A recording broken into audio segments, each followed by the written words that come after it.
that we're so yearning for. That is correct, Barbara. It's great to be back on your show.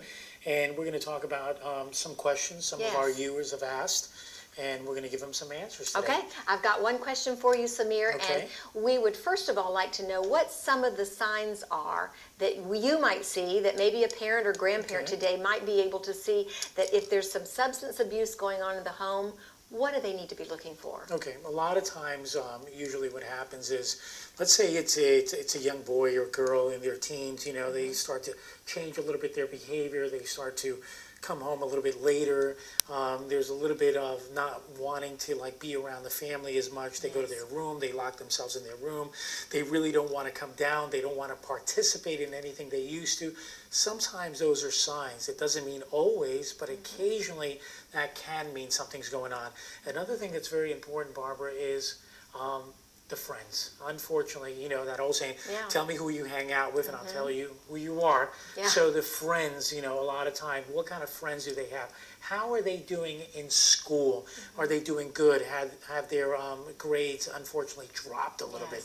So those are some things to look for. Not necessarily does that mean your child is using drugs, but it can be some of the things that might at first begin to appear as a symptom of maybe and possibly some sort of substance abuse. And Samir, you know, a lot of times a woman, a mom in particular, might have that intuitive sense that something's just not right. Whether a child is isolating himself, I mean, it's so common for a teenager to isolate himself, but that mom's going to know if it amps up a little bit or if there's just too much going on that's a little bit different.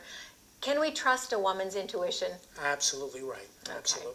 Okay, the next question, Samir, that we have for you, somebody, this is a real life situation. A spouse has depression, seems to be taking more medication than is prescribed, and what does the other spouse need to do about that? Wow, that's really important. And what I will tell you is this, about 22 million Americans abuse prescription medication. Can you believe that, Barbara? No, terrible. And what it means is you go to the doctor and you get on some sort of anti-anxiety medication, whether it's benzodiazepines or you start with some sort of medication for depression. And as time goes on, the body produces a tolerance. Does that make sense? Yes. So you feel like you need more. Exactly. You need a little bit more medication to achieve the same effect. Now, what happens with that is sometimes it can be really dangerous because there are some medications that you can actually OD on.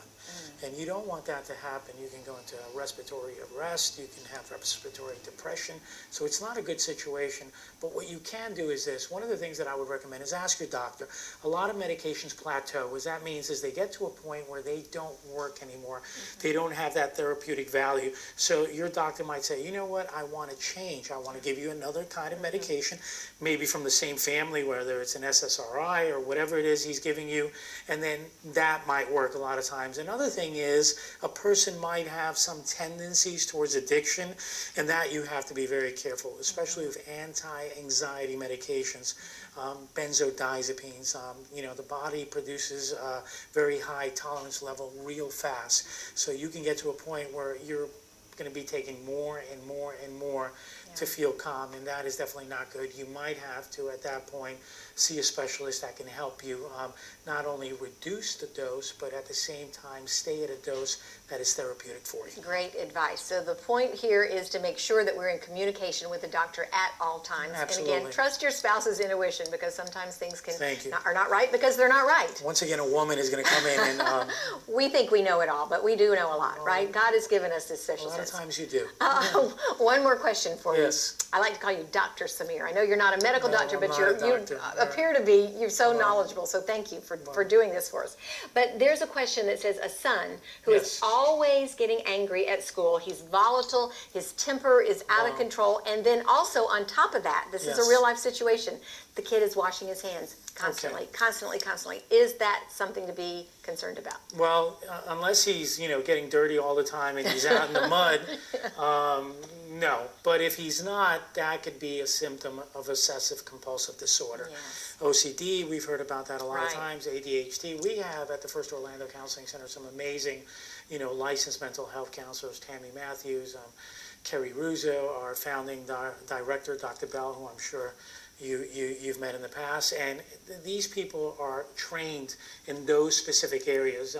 They can, do the different tests that need to be done in order to determine if this is the case. And the repetitive hand washing, a lot of times a little boy or a little girl will say, I'm going to eat some food and I'm afraid it's going to make me sick, mommy or daddy. Yeah. And that's that, fear that produces obsessive compulsive disorder.